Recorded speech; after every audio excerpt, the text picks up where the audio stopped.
our film's 12 Days, which is based on 12 Days of Christmas. The narrative of our film, which we're going to explain using Todorov's theory, makes a modern use of the theory with a repetition of equilibrium and disruption stages at the start. In the first equilibrium, we see friends Alex and Flora exchanging gifts on Christmas, as they do every year. Flora is sad as it around Christmas that her mother died 9 years ago.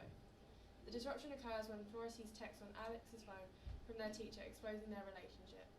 Flora storms out the house intent on notifying others of this scandal. However, Alex, in a state of extreme stress, anger and panic, chases and stabs Flora to protect her secret. She burns the body and scatters the ashes. Then you see the following year that Alex's life has turned back to normal and she's celebrating Christmas again with her family. Then, however, disruption happens again when she receives another message that informs her that someone knows that she murdered her friend Flora, and it was signed by Santa, and she finds this message within a cracker.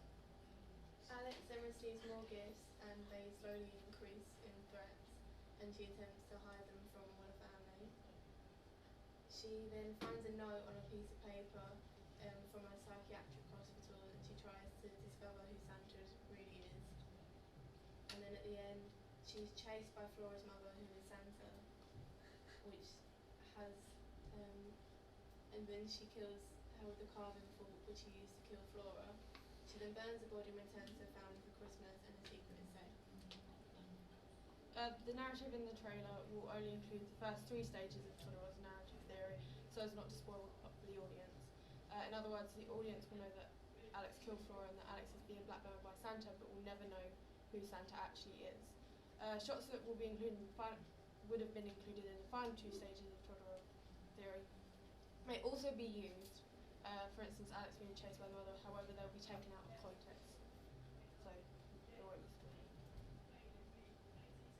The tagline that we use for the posters is "He sees you when you're sleeping," as this is a famous lyric from the Christmas song "Santa Claus is Coming to Town." This is just it goes in with the whole theme of Christmas, so it's kind of like spooky and kind of relates to things people already know, so it might creep them out. And then also the trailer we use is theme creating transmedia unity with the lyrics "He sees you when you're sleeping, he knows when you're awake," as well as the production company titles and the title of our trailer. The unique selling point of our film is that usually a horror film is not set around Christmas, so it separates it from other horror films. And the crossover genre between Christmas and horror will appeal to many, as it is demonstrated by the 2015 film Hamlet.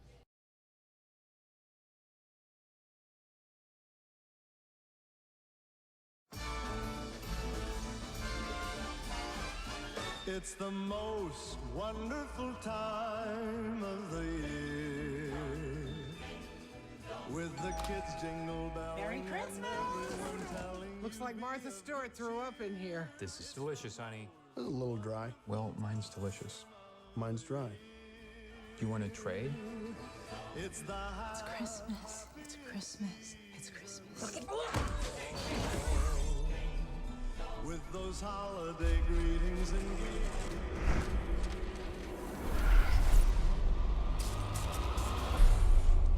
How we were going to survive Christmas with 12 people stuck in a house with no heat and no electricity. Or food. There's plenty of leftovers, Howard.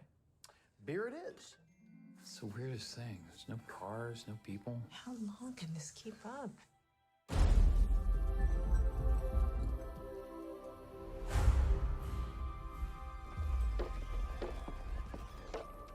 We heard something on the roof.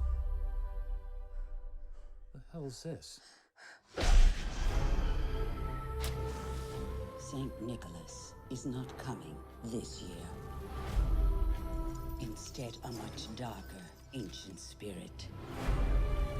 Those are hooves. Elk or a goat? What kind of goat walks on its hind legs? His name is Krampus. He and his helpers did not come to give, but to take.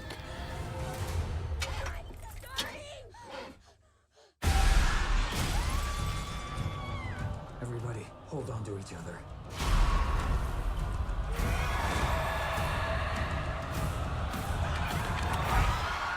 He is the shadow of Saint Nicholas.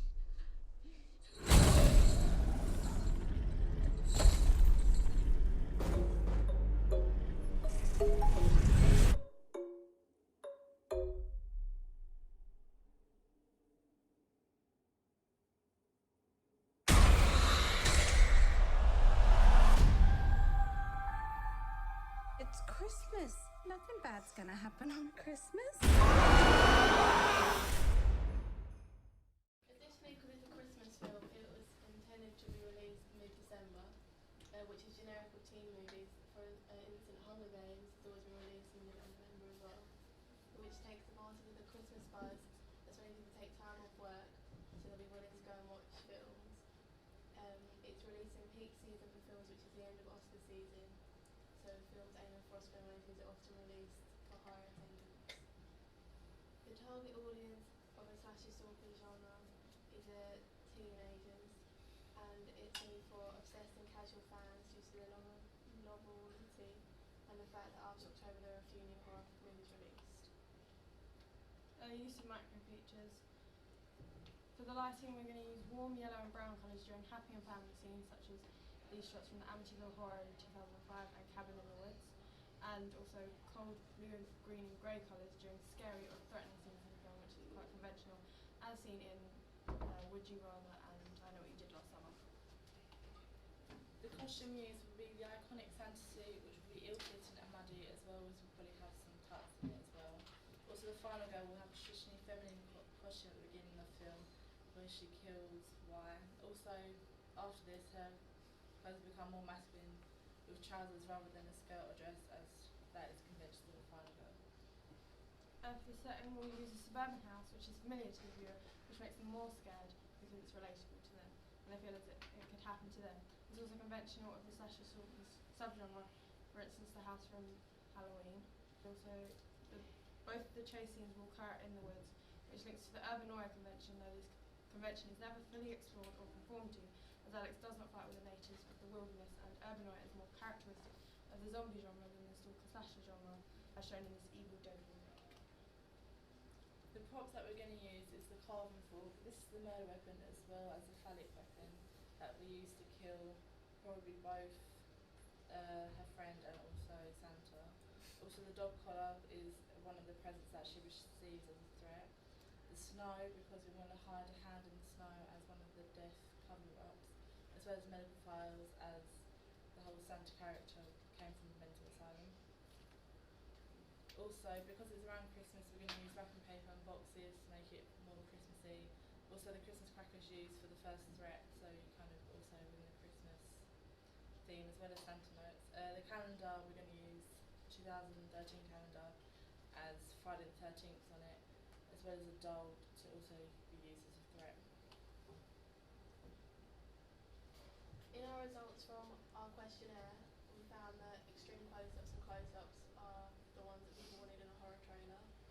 And during the chase scenes, the camera movement will be frantic to show the confusion and anarchy. And in the earlier scenes in the equilibrium, it will be mostly static or slow moving. The sound, the non-diegetic sounds we're going to use are the 12 Days of Christmas and The Most Wonderful Time of the Years, which are both upbeat Christmas songs which both match the Christmas theme of the film and make the audience uncomfortable.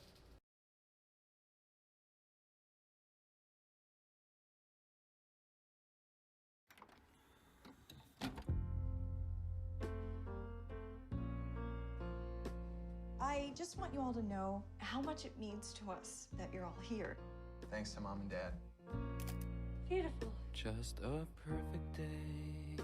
Dear Heavenly Father, we thank Thee for Thy food, and help us to do our part with kind words and loving deeds. Amen. Amen. It gets dark, we go home.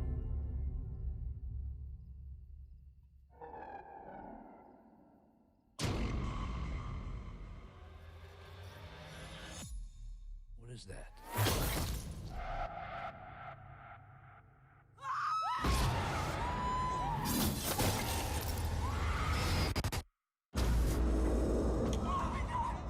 Get away from the window! What is happening? I don't see anyone. Why would anybody do this? They've been watching us for days.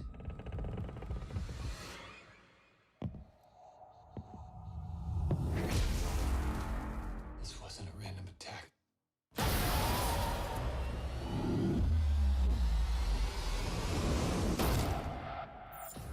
Oh,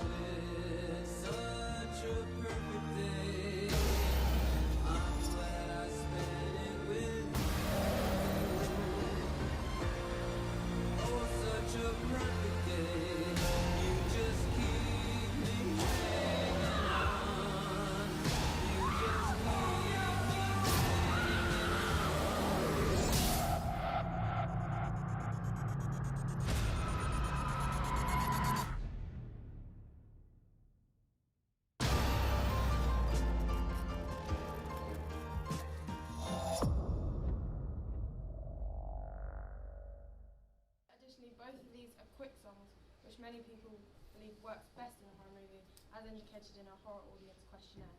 We also hear asynchronous screams, shouts and thuds, which are conventionally found in horror trailers. Early editing. As it's conventional in trailers, we will begin with slow-paced editing, with shot length ranging between 5 and 3 seconds, before beginning fast-paced editing, in which the shots are 1 or 2 seconds long.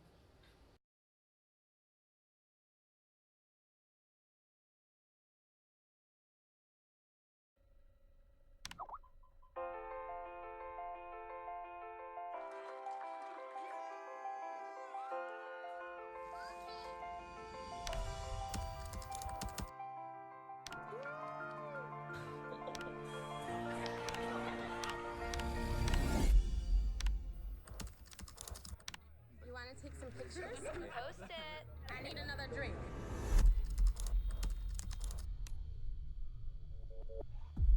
Dude, look.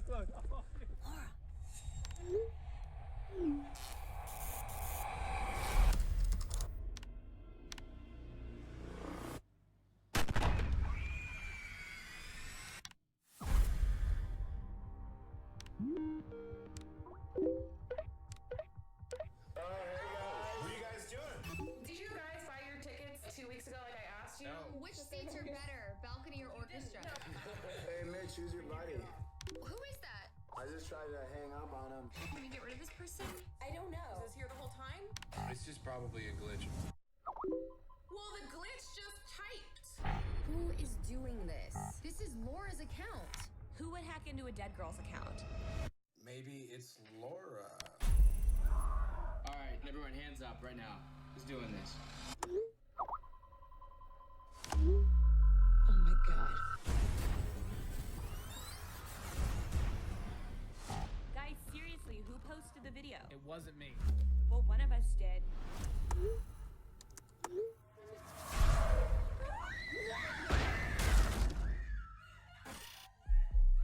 Who's here? Lock the door! Lock your door! Just hide! Why are you showing this? I didn't mean it! I swear it! Oh, you swear? Man, what's going on? What is that? Ken, talk to us!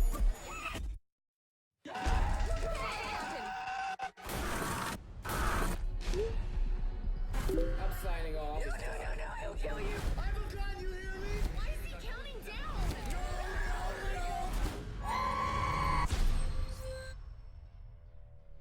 This is gonna be fun. Additionally, all the transactions we use will be cuts or cuts to back, as these were indicated as the most popular conditions for our horror movie in our research, as you can see. Conventionally used, so the final girl is pretty much a prerequisite for stalker slasher films, having originated in the genre. Alex is clearly the final girl of 12 Days, though she's not virginal or sexually unavailable due to her relationship with her teacher. She is constructed as the main character, avoids vices, and is stunted.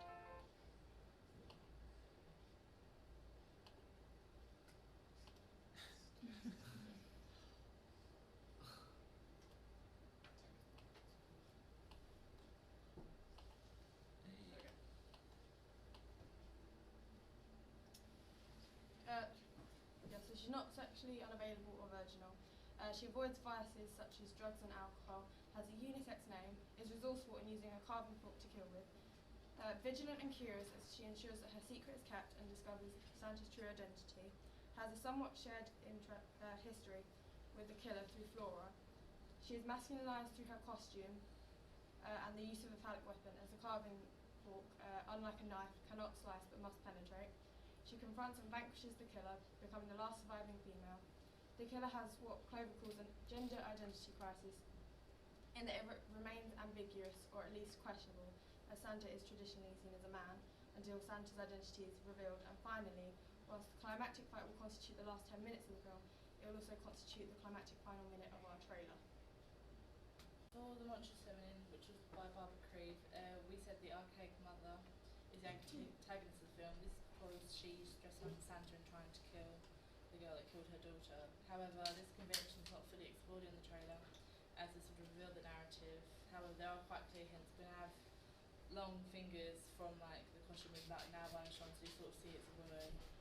well as like the Santa sleeve, sort of like a witch, and also bodily waste from the mud-filled bath. For the male gaze, Alex is arguably sexualised for her affair with a teacher, but once she's killed Flora, she becomes less objectified. She tries to protect herself and the male teacher by killing Flora and demonstrates a high esteem which she holds in. But there are no actual male characters seen in the trailer, but Santa is portrayed as a male, but it's actually a woman in disguise. For magazine colours. In my horror audience research, I discovered that Fear was the most popular name for a horror magazine, and so I used that for my name. It also showed that the most popular setting for the main image of the horror magazine was a woodlands, which I've also used. The fonts I've used are creepy crawly font for my heading and scratch letters for the cover lines, and intend to have a red and blue colour scheme. My cover lines take inspiration from Scream and Fangoria's use of film rolls, which seem conventional with the horror magazine genre, as there's a relatively busy layout and the large main image and bloody imagery most clearly seen in Scream's font and on the cover of SFX. In my horror magazine, I've used True Lies for the masthead and A.R. Darling and Bookman Old Style for the taglines and the covers. The conventions I've used are dark colours as seen in this edition of Fangoria, and I've also used the plainer cover, which was the most popular for my questionnaires. For my magazine cover, for the mask pig font, I've used Friday the 13th, which is the same for the cover line. I intend to use the colour scheme red, white and black, as this is conventional for a horror magazine.